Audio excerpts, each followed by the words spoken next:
McHenry trying to punish McDaniel, and the house wins. Marshall double team, nice find to Bayless, fakes a pass, tries a three. It's his night so far. McHenry, little spin move, McHenry, what a finish as he goes up. Jackson to inbound, Bayless gets it, sprints to half court, crosses through two defenders, steps through the lane.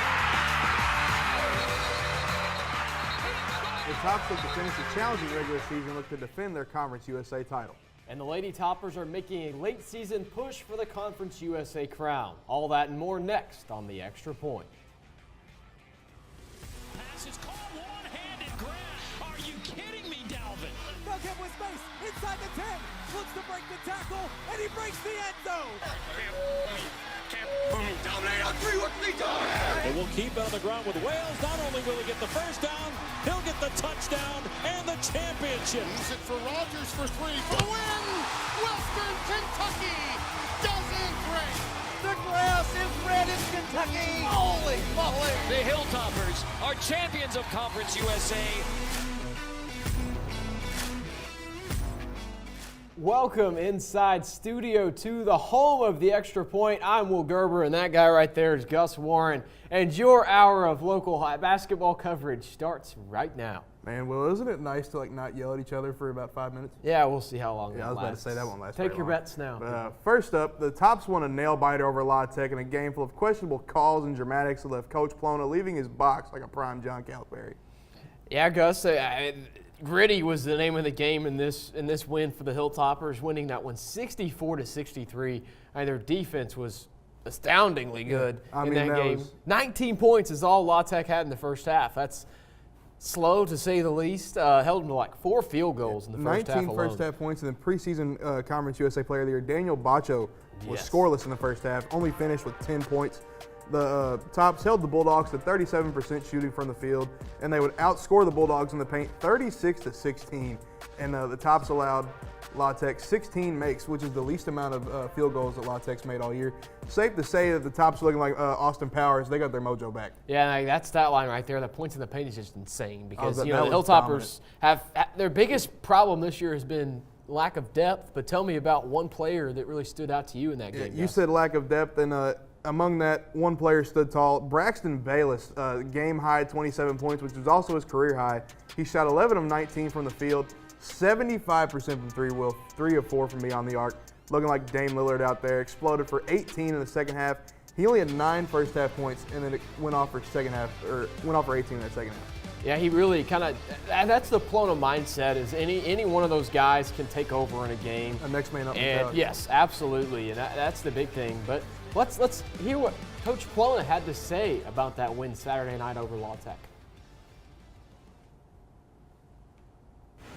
Our guys really want to win, and I would tell you that we had a good 46 hours since Thursday night preparing to win.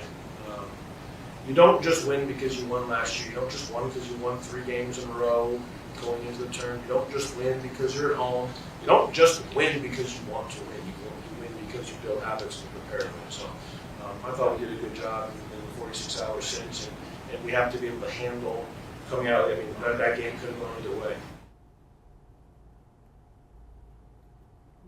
You got to love that. Don't just win because you want to win. It's got to be built within your system, in your DNA. That's a winning coach right there, and Hank Plona. And Gus, tell me a little bit about what happened last night against UTEP. The Tops, it was a shellacking down in El Paso. The UTEP started to kind of pull it up together at the end, but WKU would come out on top 80-73. The Tops shot 50% from the field and out-rebounded UTEP 48-36. But that was kind of the defensive identity that the Tops have kind of found again this late surge in the season.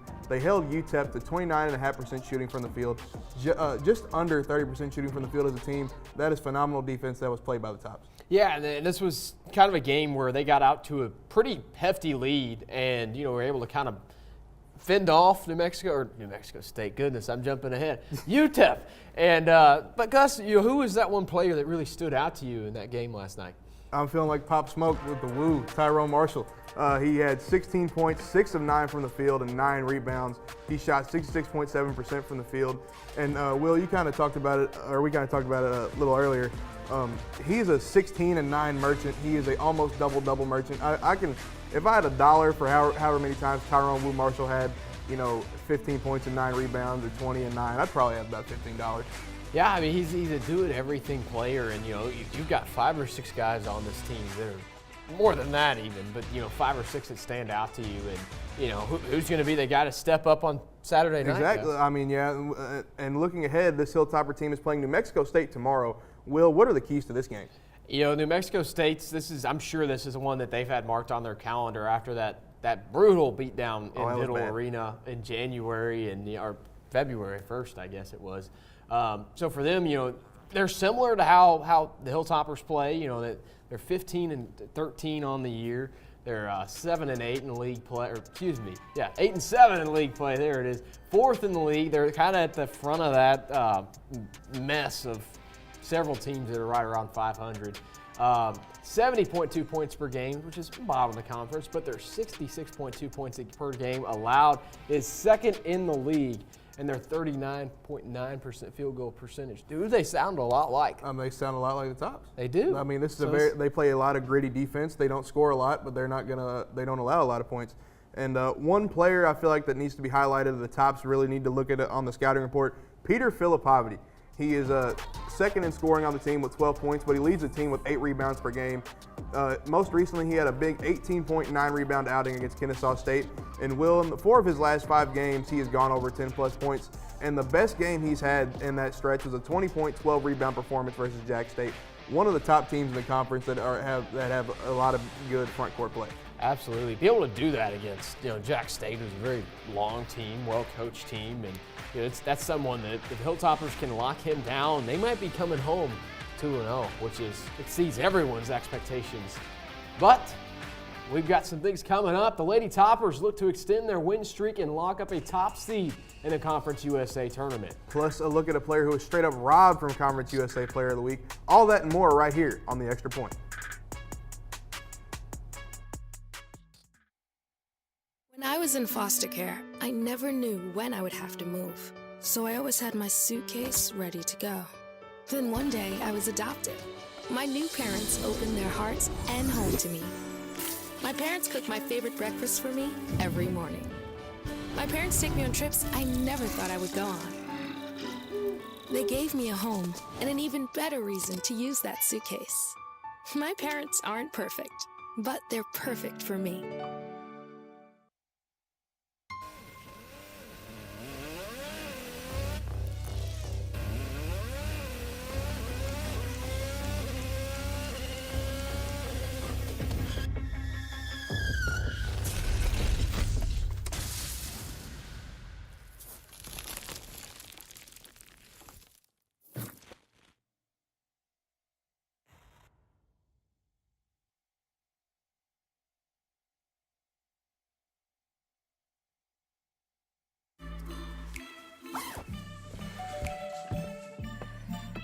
Yo, camping buddy. Okay, you guys ready?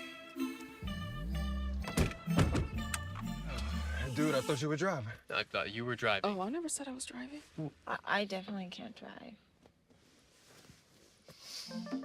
Okay. If you're high, just don't drive. It's illegal everywhere. If you feel different, you drive different.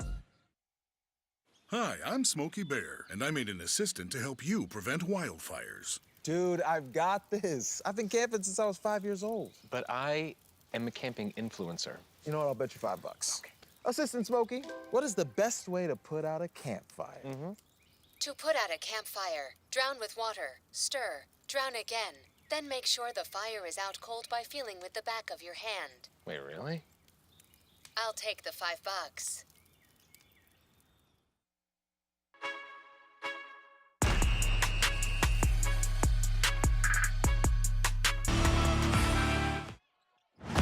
Knocks it down from the wing.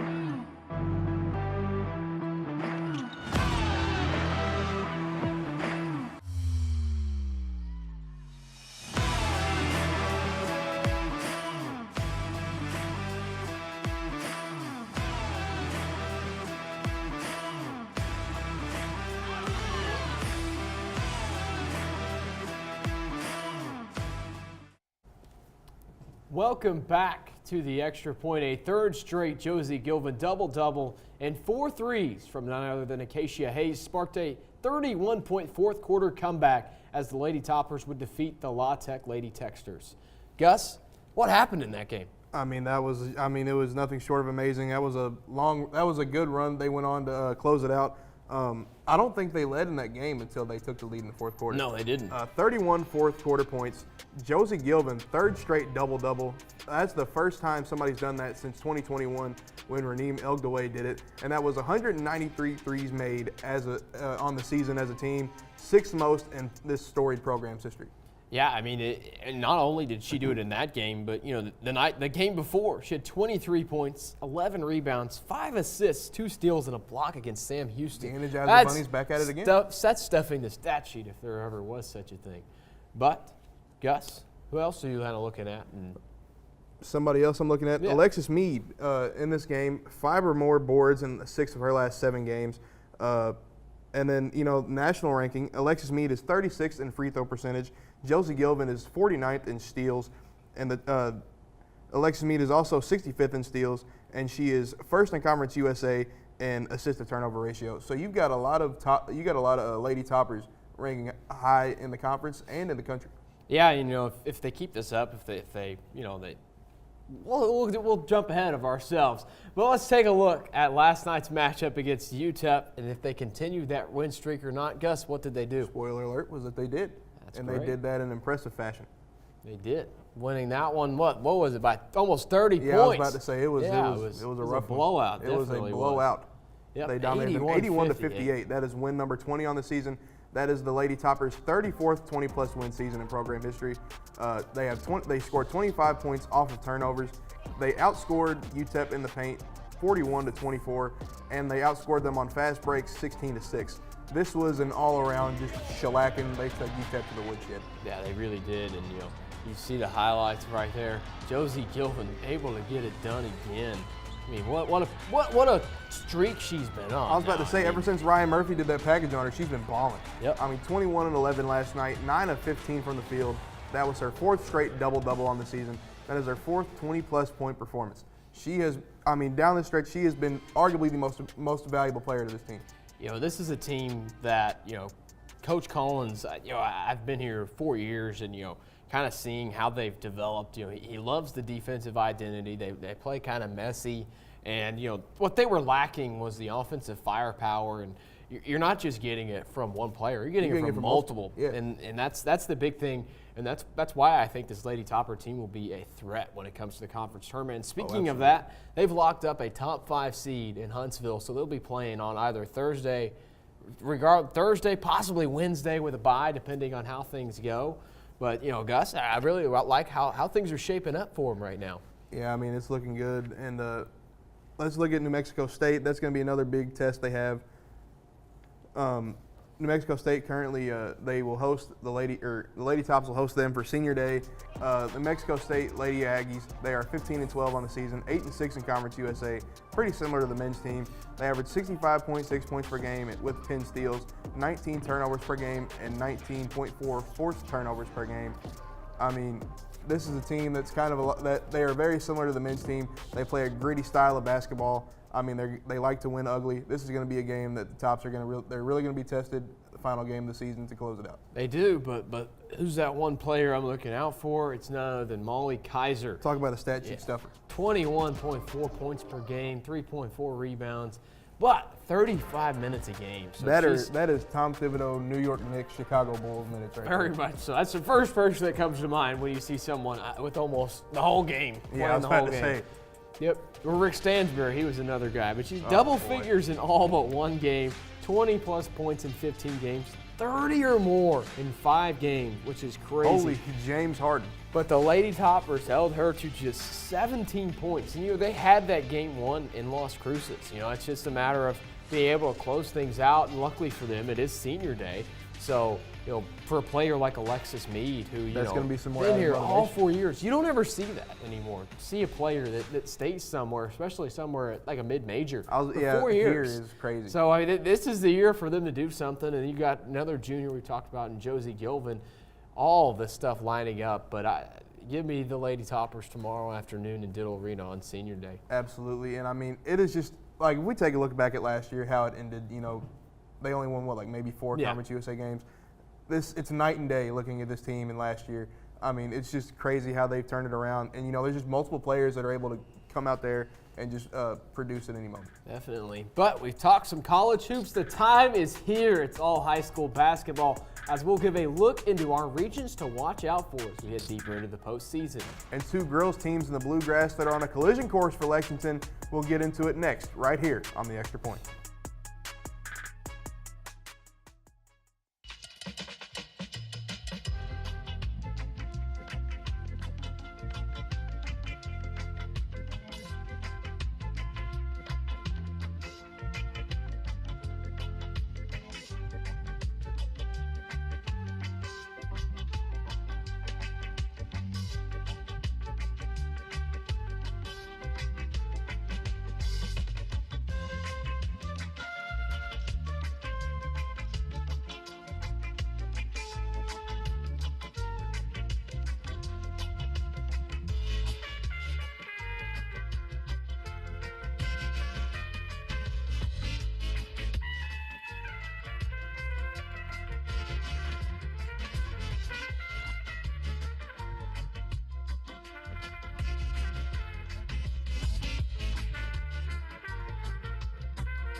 Multiple studies have shown that marijuana can slow both driver reaction and response time, which can be really dangerous. He's here. He's here. Wait. What? I can't drive. Why? My. Oh.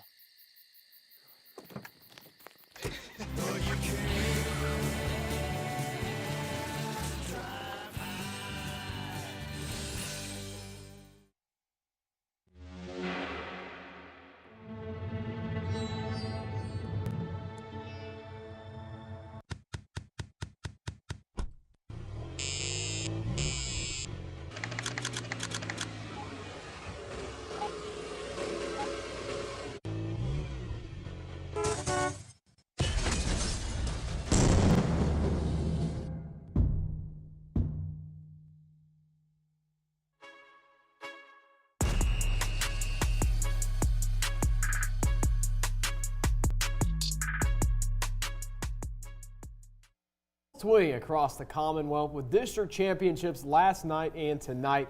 Let's take a look beyond the 4th region at which teams can make a run at goodness. At what? You want to say it again? A run at Rupp, Gus. All right. Got my tongue tied on that one. Yeah, I can tell. But yeah, so I've got 3 regions. We each chose 3 regions. The 3 that I chose, the 7th, 8th, and the 9th. The 7th region has the #1 team in the state, the St. X Tigers, who are 26-2, and they haven't lost to a single Kentucky team this year. Their 2 losses came to 2 prep and private schools from Maryland and Texas. They are also looking to avenge a ugly semifinal 7th region loss last year to Seneca. And then the Manual Crimsons, who are currently riding a 6-game win streak with wins over Butler and Mail in their final 2 games. And now let's look at the 8th region. 2 teams here are South Oldham and North Oldham. South hasn't lost a game since January 31st and have wins over Trinity and Fairdale in that span. They'll play the Mustangs for the district title after they won 77-56 over the Oldham County Colonels. And North Oldham, 19-7, they went on an 11-game win streak from January 4th to February 15th and only lost to St. X by 6 points in the final game of the regular season. Now it's moving on over to the 9th region, little Northern Kentucky action. Cooper and Lloyd Memorial are the 2 schools I picked. Cooper, 18-5, won 13 of their last 14 games, and Lloyd Memorial, they are on an 11-game win streak and are 22-6 heading into the district championship. These are the 6 teams from other regions across the state that I think could make a run at Rupp. Well, Gus, I got one you're pretty familiar with, the 6th region, which Best has region in the state. 3 teams to, I don't know about that. They have 3 teams to watch out for: Butler, PRP, and J-Town. Butler has beaten both PRP and J-Town in the regular season. PRP beat J-Town handily in January. There were only 4 losses on the year, 2 to Manual and 2 to Butler. So, you know, it's hard to beat a team 3 times. Maybe they can do it. Now let's move over to this is the top region right here, the best one in the state, honestly one of the best districts in the state too, the 11th region. You've got 3 teams in this one. Frederick Douglass, 22-3 on the year. Their only losses to Great Crossing, St. X, and Henry Clay. Now, we'll talk about Bryan Station a little bit. They've got only 1-point losses to Douglass and Danville Christian. They've got wins over Woodford County, Henry Clay ×2, and Lexington Catholic. But the big team on that list is Great Crossing. They are 26-4. They only have 1 loss to a school in the state of Kentucky, and it's St. X, who you mentioned earlier. They were the preseason favorite. Like last year after the state tournament ended, they were like, everyone said, this is the team that's going to make a run at Rupp Arena. Now, Gus, what do we talk about when we talk about March Madness and a team that performs well, down the stretch? Team that's won a lot, right? You had, Lloyd Memorial up there. Well, Great Crossing has won 18 straight games. A couple of years ago, Frederick Douglass was on kind of a run like that one. And they lost early, right? No. They went all the way to the state semifinal game. So I think Great Crossing is going to make a run at this thing and possibly all the way to a state championship coming home to Georgetown.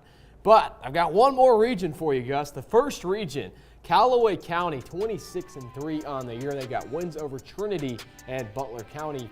Marshall County sitting there, 26-1. They did not lose until they fell to the Lakers a couple weeks ago. They've got wins over South Oldham, and they've beaten Tim Riley, Owensboro Catholic, 2 times this year. So it's not all about the center part of the state because, we talked about kind of the bluegrass region, but I'm going to throw the first region at you as a couple teams out there to watch out for. Man, basketball is really spread out, but we're going to look at 2 teams in the girls' side of things who are on a beeline to meet in Rupp Arena by year's end. One of them being the GRC Lady Cards. This is the team I'm gonna ride with. I'm not gonna take the Shoot Hoops Academy, but the GRC is 20-7 on the season. They have only 1 loss to a Kentucky school, and that was Sacred Heart, who they lost to twice. Kennedy Stamper leads the team with 11 points per game and shoots 40.5% from 3. They have 3 players scoring in double figures, but they have 11 players shooting over 40% from the field. This team is very balanced and well coached. It's going to be hard for Sacred Heart to knock them off a 3rd time. I don't know, Gus. The 4-time defending state champion Sacred Heart Valkyries would like to have a word with you.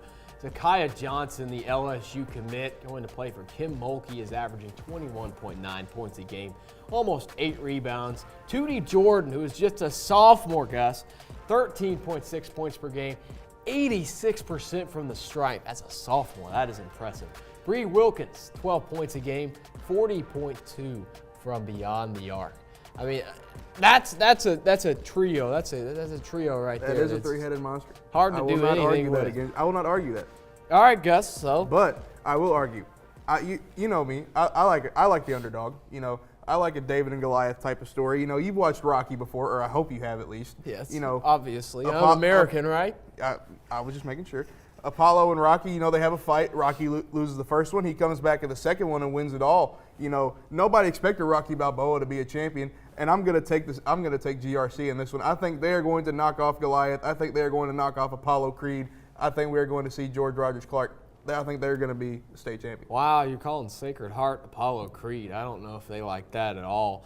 But Apollo Creed was 40-2 before he fought Rocky. You had your balanced thing up there. Well, Sacred Heart is beyond balance. There's a reason they've won 4 straight state titles. There's not been a team. Girls basketball in Louisville's kind of bad. Oh, here you go. What about the 10th region? Gus, if we're going to pull that card, can you name 3 other teams in the 10th region for me? I don't even know who's in the 10th region for boys. So what are you saying that for? Why do I pay attention to the 10th region? I can name 3 teams for you. Campbell County, yeah, because you have nothing else to do with your life, so you look at high school basketball all the time. Oh, yeah. Put the prize in the I'm bag. just more prepared than you are. And we talk about coaching. Donna Moyer is a proven winner, Gus. When you play for her, you expect to win state championships. That is what a guy losing looks like, isn't it? No, right? The guy You're deferring. I know I'm winning an argument every time when you say put the fries in the bag. I am going to take my slingshot and I'm going to hit it right in between your eyes. You'll miss. No, I won't. I'm sitting right. I can take my glasses off and hit you right square in the forehead. You can't see anything if you take your glasses off. Can you read that for me? After the break, you know what? Are we pushing it? After the break, we'll bring it back local and argue who will take the 14th district title between the Bowling Green Purples and Warren Central Dragons. Things are spicy as DJ takes the floor at Bowling Green High School next on the Extra Point. Leroy.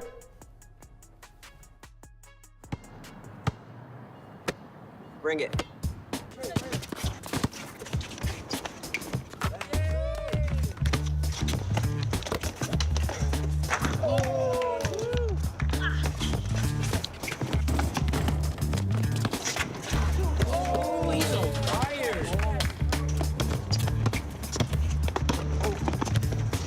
Time out, guys. I'm late to dinner. My mom's gonna kill me. Catch you guys later.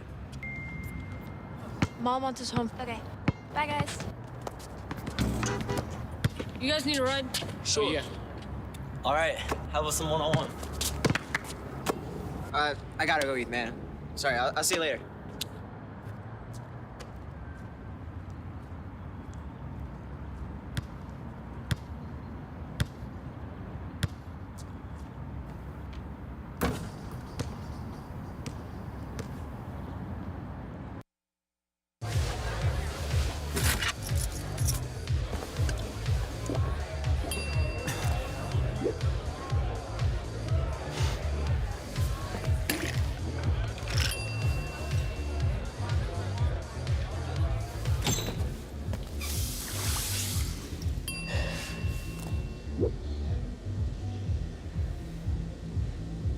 If you need to do something to feel okay to drive, you're not okay to drive. Don't drive buzzed.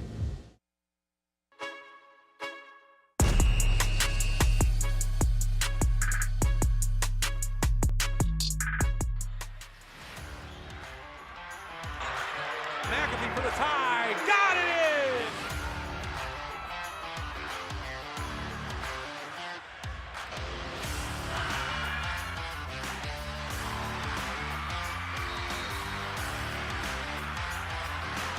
And McAfee's feeling it right now for the three-point line. Finds an opening on the left side. Up for two. Basket in the foul for Deuce Bailey.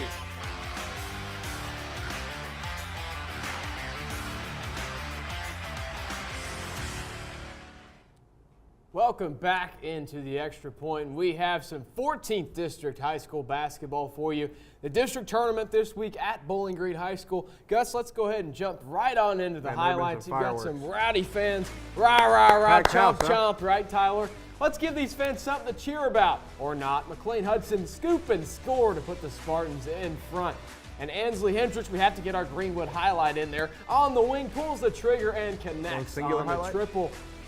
No, son. You cannot have more candy. Well, that is until the Spartans score again. Go get your candy, kiddo. Jenna Lindsay through the lane to extend the South Warren lead. Back to the concession stand we go. Coach Williams not happy. The sweat wipe off the eyebrow just gives it away. And when McLean Hudson is on, she is on, this time in transition, giving those South Warren cheerleaders something to jump around about. Now, Gus, remember that Hudson kid? Here she is again, through the defenders into the basket to put the Spartans up 9. And defense wins championships, right? Well, these back-to-back steals from Hudson and Stroh put this thing on ice and send the Gators home and the Spartans onto the title game, winning it 56-41. Safe to say, put the fries in the bag? Maybe. Now let's go to Bowling Green again. This time the boys match up. The Purples get the tip-off, and Jace Wardlow lines up the 3 and connects for the early lead. On the other end, South gets one swiped away by Wardlow, finds Carpenter, and this is why you have someone follow your shot. Carpenter misses the bunny, but Banks there to clean it up. We've got a nice aesthetic shot. That was probably one of the only times they cheered last night. Braylon Banks again. Shively doesn't want the smoke, but Raritan does. He's going the other way. Gets the offensive foul. The little drummer boys entered the scene. It was February, not December. Bryce Button, access denied. Why do you follow the shot? Camden Pate says, so I can get the bucket.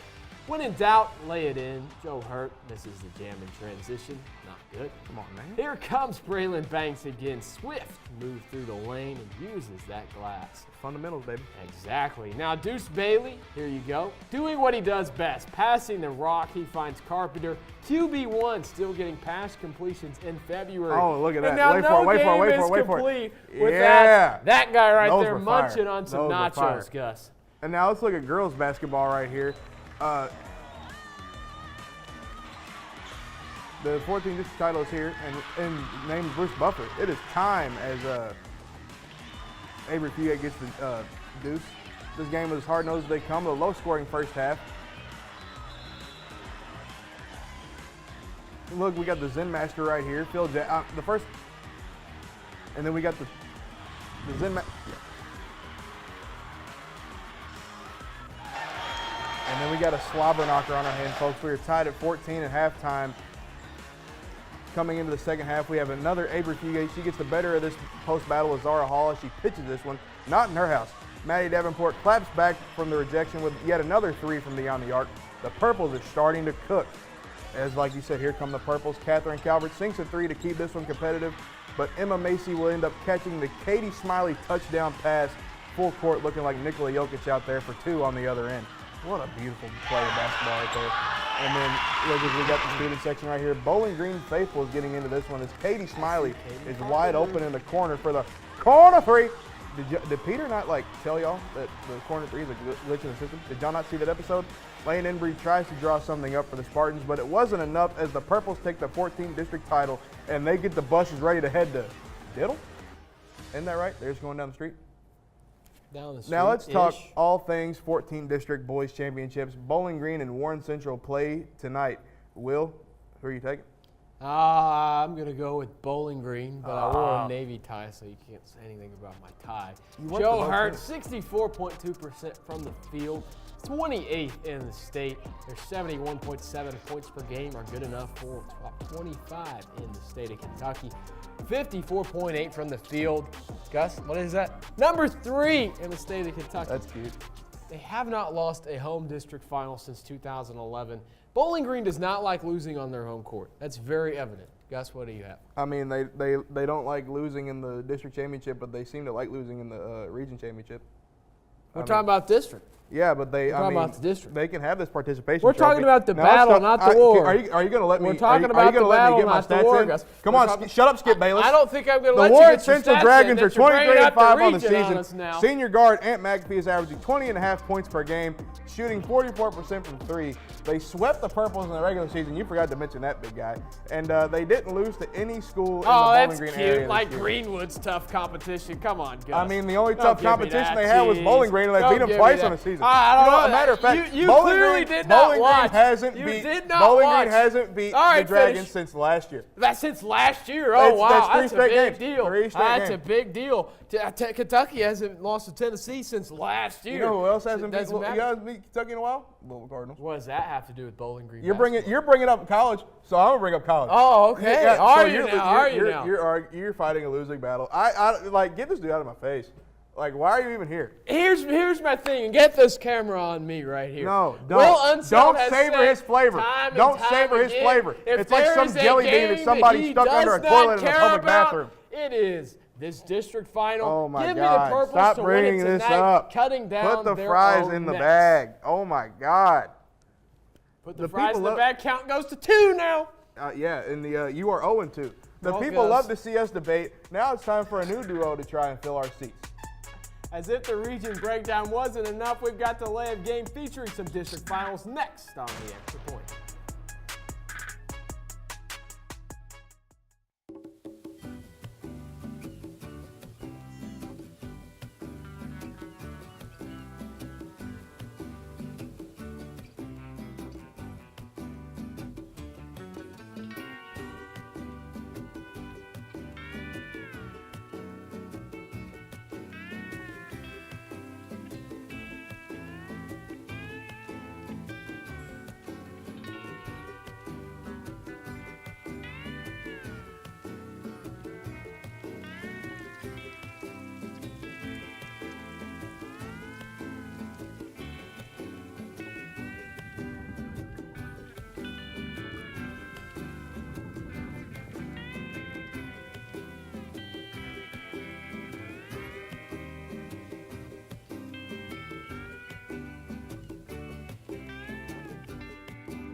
don't know why you're so sad. You've got a roof over your head. You gotta stop with that depression stuff.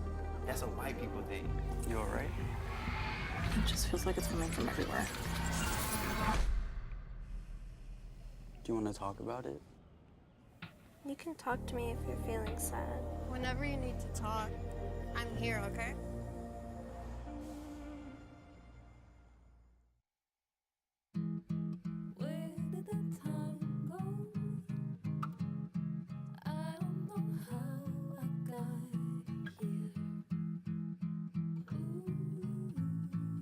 You've done the hard part. You quit smoking. Now do the easy part and get scanned for lung cancer. If you smoked, you may still be at risk, but early detection could save your life. Talk to your doctor and learn more at savedbythescan.org.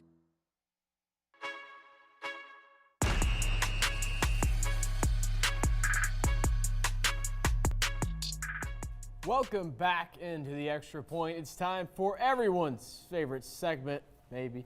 The layup game. A quick reminder, each contestant has 40 seconds to argue their point without interruption.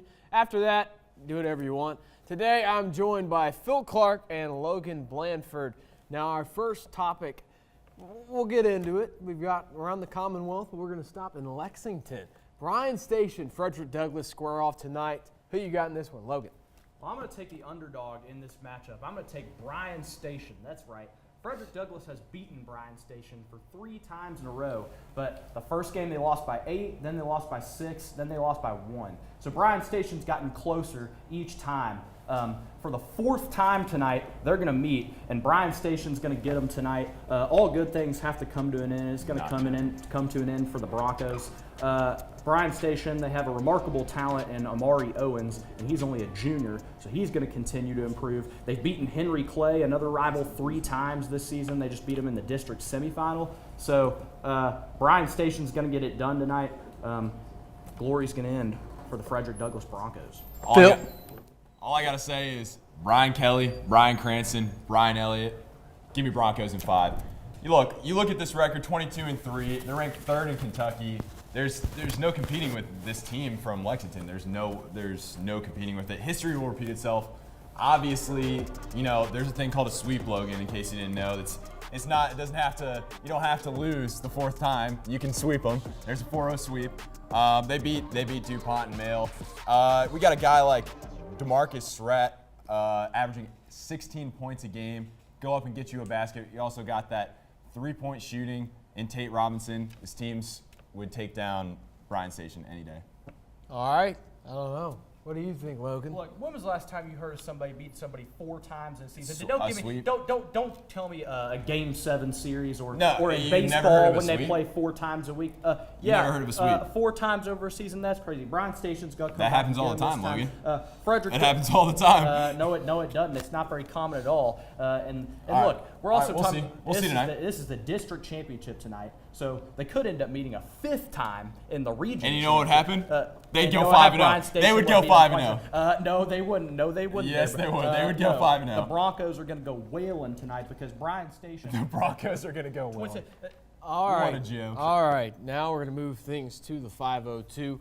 Phil, who is winning between St. X and Manual in the region? I hate to argue for St. X because, I'm a son of a Trinity alum, but the St. X Tigers are going to take it tonight. They're 27-2, 28-2. They beat Mail last night, in case we didn't know that. They're ranked 2 in Kentucky. You got a certified G and a bona fide stud in Jeremiah Jackson, 6'5". You can't teach that. Will Hankey shooting 77 from the field. You got guys like Chance Dillingham averaging 14 per game. There's no competing with this team. The 502 is going to get ruled by the Tigers. Simple as that. All right, Logan, you're from the 502. What do you think? I think it's going to be the Manual Crimsons. And look, when I get my chance to go against St. X, I'm going to take that chance every day. We can go ahead and throw the graphic up on the screen here for Manual. They've beaten a lot of good teams in this 7th region. They're 24-5 on the season. They got wins over Mail, J-Town, and North Hardin, a team who Warren Central just recently lost to. They beat Central in the district championship last night by 40. They have Malachi Coleman, who's a great talent for them. He's averaging 21. This Manual team is on a mission right now. I don't think Male or Trinity, the usual suspects, are going to have anything for them in the region. We know certainly Eastern's not going to have anything for Their them. season's over. Yeah. So all right. Manual. We got defense. We got good offensive playing. We got. Let me tell you something. 50% from three. Let me tell you something, Phil. Kevin Klein is a fraudulent coach. He's been at St. X for over 20 years. He's never won anything, and he has the best roster in the state that's just plopped into his lap. And guess what? That best roster would be now suddenly that you just gave me. Thanks, thank you for that. He's got the best roster. They just bought the whole best players in the state. Got the best roster, of course he is. Of course they're going to win. Talent beats hard work any day of the week. That's sometimes, but Manuel's going to come get him in this 7th region title game. St. X is going to choke. All right, guys. Well, Gus and I almost got into it over this one. We'll talk about Warren Central Bowling Green with me. All right, who wants to go first? Phil, I think you're up. I'm going to take the hometown team, the Bowling Green Purples. Look, 23-6 on the year. Logan's going to tell you that they beat him already this year. But if you look back into the district final last year, that's where Bowling Green beat Warren Central. So it's gonna repeat this year. They're gonna beat him in the district. We got 4 guys averaging above 12 points a game. They go into a different mode in the playoffs, the Purples do. It's in football, they go to the state championship. We're going to have leadership from Deuce Bailey, and he's going to take this team to a district championship. All right, Logan? Not going to happen. Warren Central's going to beat them for a 3rd time tonight. Warren Central 22-5 on the season. They got Ant McAfee, who was the nominee from the not a raise, the nominee for the 4th region Mr. Kentucky basketball nominee. Yeah, we can get this graphic over. Jarrett Kirk is averaging 8 rebounds a game, and like I already said, they beat Bowling Green twice. Now the only reason they wouldn't win tonight is if Will Unseld just sandbags and doesn't even try to win the game, because they're going to play again 2 weeks later at Diddle Arena to go to Rupp. But Warren Central, by far and away, the better team. That's why Bowling Green hadn't been able to get them yet, and it's going to be the same tonight. Bowling Green will hang around, I bet, but Warren Central, in the end, are going to pull away. The talent's going to take over, and let me use your point against you. Where do you see 3-0 on the season? Where do you see that? Mine was 4, not 3. Yeah, okay. I had 4 in a row. 3 in a row can happen. I don't 3 have in a 4 row in a row. You certify. You're not gonna. This is where it'll turn around. This is when you have 3. The 3rd game is the most important one, not the 4th. Well, there's going to be a 4th one, and that'll end up being the most important one. This one tonight. This one will be the 3rd. This one will be the 3rd, and it'll be a third win. And this is the one where they're going to win. It'll be a 3rd win. It's going to be a 2-1 series, and we're going to be when the one when it matters. So what if it's a 2-1 We're going to win when it series? matters. They'll go to Diddle, and Warren Central win anyway. Bowling Green's going to win when it matters. Warren Central's the better team. They're going to win the game tonight because they're going to win when it matters in the playoffs. Warren Central doesn't want to see a Bowling Green home district championship. They don't want that to happen. All right, we'll find out who cuts the nets down tonight. But we got a team whose season is unfortunately over. A couple of Greenwood players have put their names into the rafters at Greenwood High School. Don't miss Tyler Fernandez's story next on The Extra Point.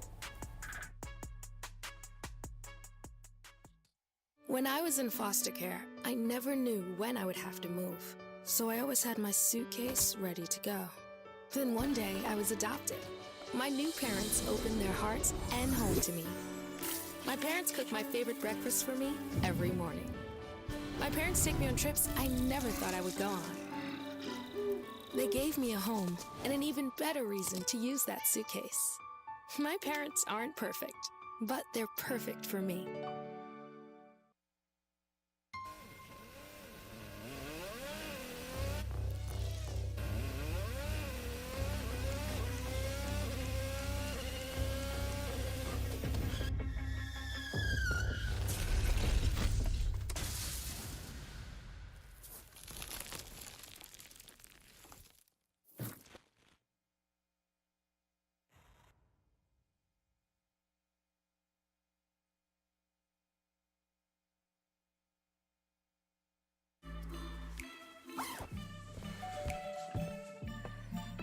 Yo, camping buddy. Okay, you guys ready? Dude, I thought you were driving. I thought you were driving. Oh, I never said I was driving.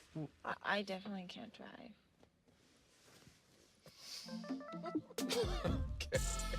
If you're high, just don't drive. It's illegal everywhere. If you feel different, you drive different. Hi, I'm Smokey Bear, and I made an assistant to help you prevent wildfires. Dude, I've got this. I've been camping since I was 5 years old. But I am a camping influencer. You know what? I'll bet you $5. Okay. Assistant Smokey, what is the best way to put out a campfire? To put out a campfire, drown with water, stir, drown again. Then make sure the fire is out cold by feeling with the back of your hand. Wait, really? I'll take the $5.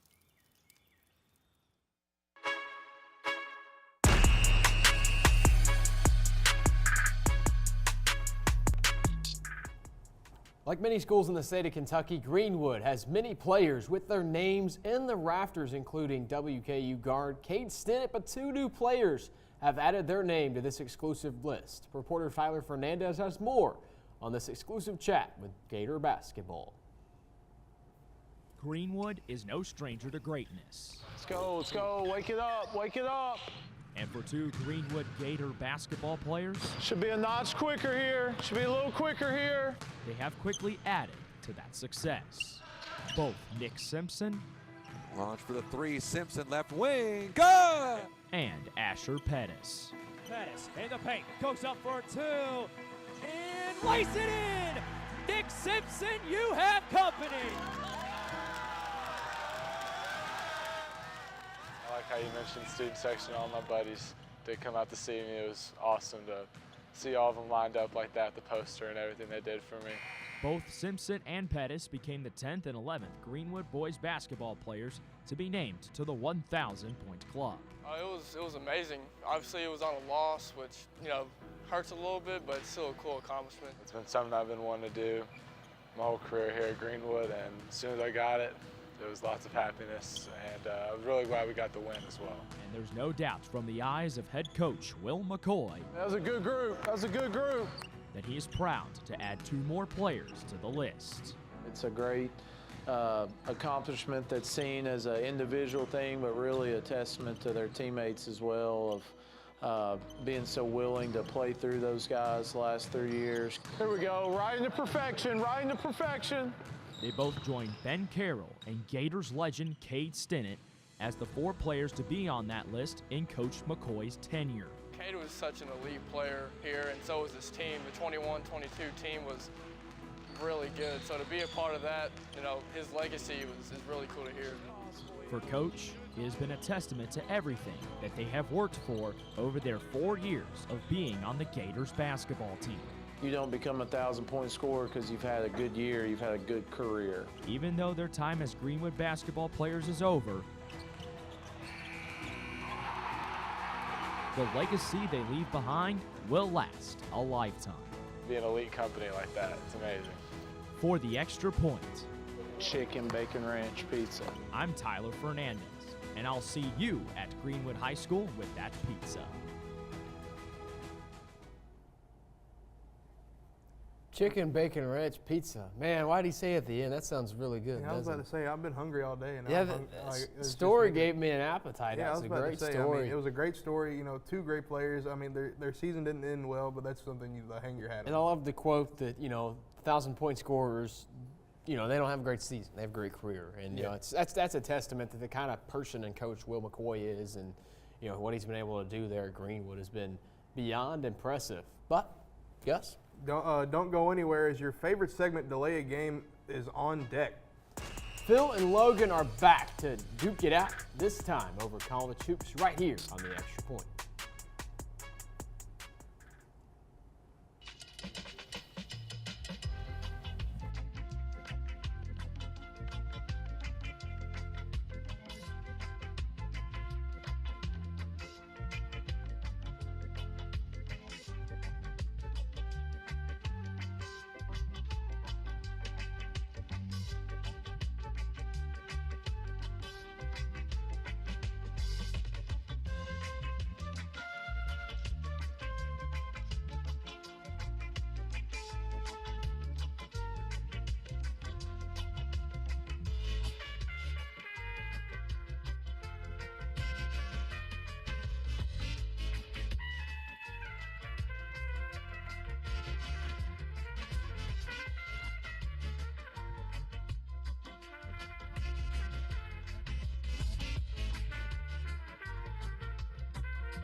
Multiple studies have shown that marijuana can slow both driver reaction and response time, which can be really dangerous.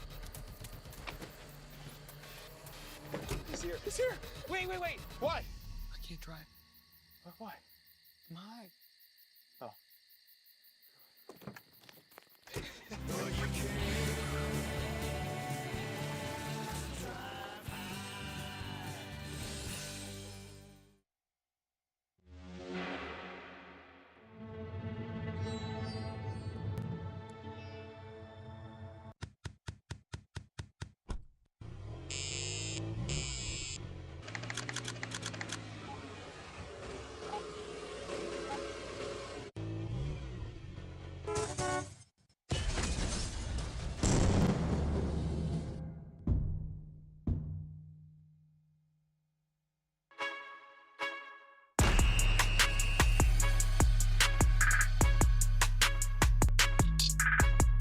Welcome back to the Extra Point. It's time for everyone's favorite segment, Delay a Game. Y'all know the rules. I don't got to explain them again. In our final round of the day, Phil and Logan are back to debate some college hoops. Are you guys ready? Yep. I'm ready. First, let's settle this hot debate. Logan, who is the best player in college basketball right now? It's Cooper Flagg. Cooper Flagg's going to win Player of the Year.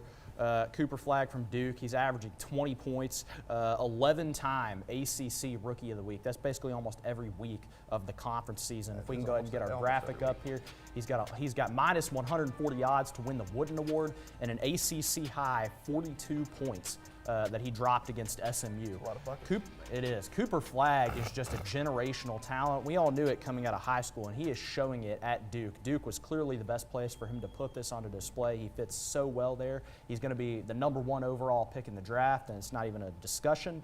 And I'd like to see you try and argue with me. I know who you're going to bring up. I do like Cooper Flagg. right. But let me tell you about a dog who just passes the eye test, and that is Janiah Broom. Okay, Janiah let's let him Broom, cook. if you look at these stats, he's averaging 18. But there's a stat that I want to look at, 2 blocks per game. He's everything that Cooper Flagg wanted to be, plus the defense. He's playing for the #1 team in the country. He's in the best conference. Look, if you put Janiah Broom in the ACC, it's totally different.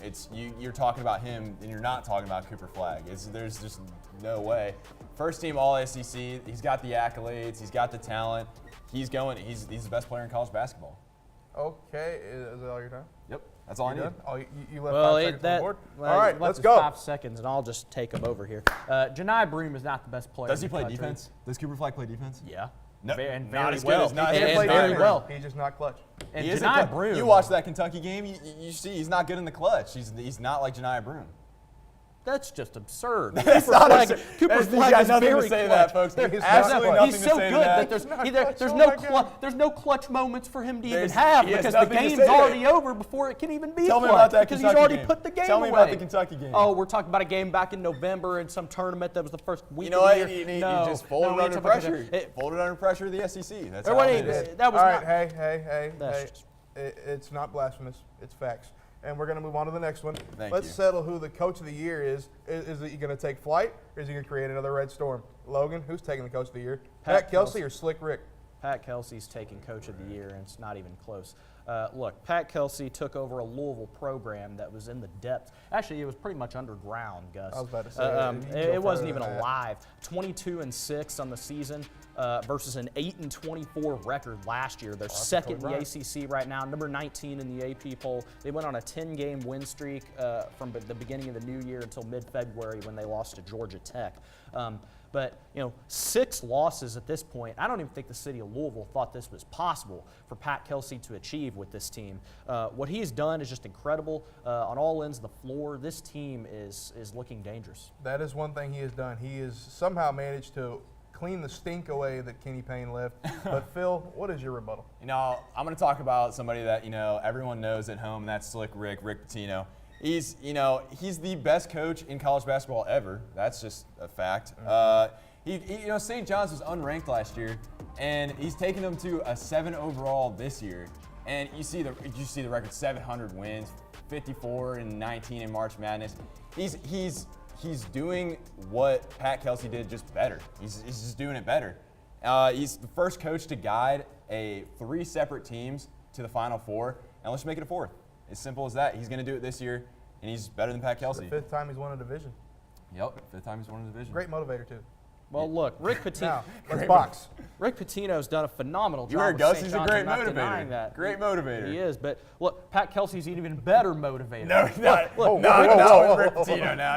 No. Can I throw a flag? Not as good as Rick No, Pitino. you're not throwing a flag. Put your hand I'm down. throwing a flag. I'm throwing it. You're not even. I'm arguing against him, not you. Look, I didn't say you. Rick Pitino has done a phenomenal job, no question about that. But Better than Pat St. John's was a tournament bubble team last year. I mean, let's not act like they were just a dead program like Louisville was. We're not talking about comeback. We're talking about also, the best coach of the year. The We're not fact talking that about Pat comeback Kelsey coach was of the able to year. get all these stars to come play for him. Look, it's easier to Are we get guys to talking come about play comeback for coach you. or what about coach of the year? Hey. Shut up. We got one last topic. We got one final round. Let's see who wins. My This one's for favorite. all the Here we marbles. go. And last, everyone is talking about how tough the SEC has been this year. I mean, since league play started, the league is 500, which means everyone's winning and losing every night. But the real question is, where does this conference stack up historically? Logan, is this SEC better than the 85 Big East? No, they are not. Oh, the my. 1985 Big East still stands as the best conference to ever play in college basketball. Reason being, they had 3 teams in the Final Four in 1985. We can go ahead and get our graphic up. We got 6 teams in the NCAA tournament. The top 2 seeds were Georgetown and St. John's. They were the 2 best teams in the country that year, and they still didn't even win the championship. Villanova, as an 8 seed, made a championship run to win the national championship against Georgetown. So it was an all Big East championship game. You had the top 2 seeds, like I said, Villanova won the championship. You had players like Patrick Ewing playing that Final Four, St. John's with that great team to watch as they had. Look, the SEC this year ain't beating them. You know what? And Larry Bird's better than LeBron James. This is blasphemous. We're talking about teams from the 80s. We're talking about teams from the 80s. It's 2025. We're it is done the with 2025 SEC. There's no debating it. We have the #1 team in all of college basketball in the SEC. You have an 88.9 overall win percentage of the SEC, and we have 12 teams projected to make the tournament. How can you argue this if there's only 9 teams from the Big East of 85, and we got plumbers playing in the Big East in 85? So absolute grandpas playing there this year. No debate. He's gonna say this is just SEC glaze. No way. No way. All right. So I am getting calls from New York. No debate. I am sorry. We're going to wrap this thing up. Stick around, folks, as we have 2 colorful characters joining us at the desk. He don't want the smoke. Going for 2 in Studio 2 on the extra point. Yeah, there's going to be. I thought they were in Florida. Oh God. Bring it.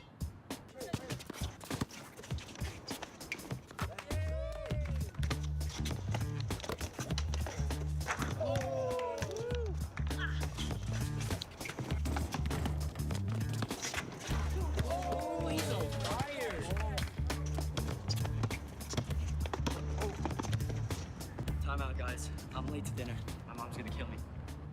Catch you guys later. Mom wants us home. Okay. Bye, guys. You guys need a ride? Sure. Yeah. All right. How about some one-on-one? I gotta go eat, man. Sorry. I'll see you later.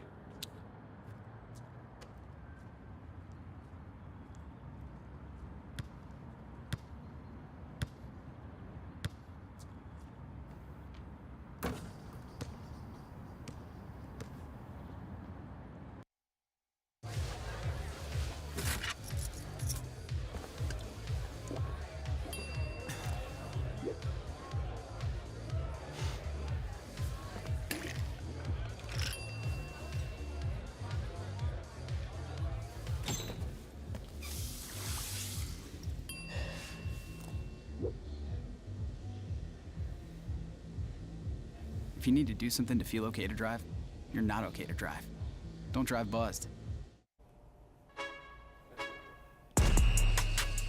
Fresh off the flight!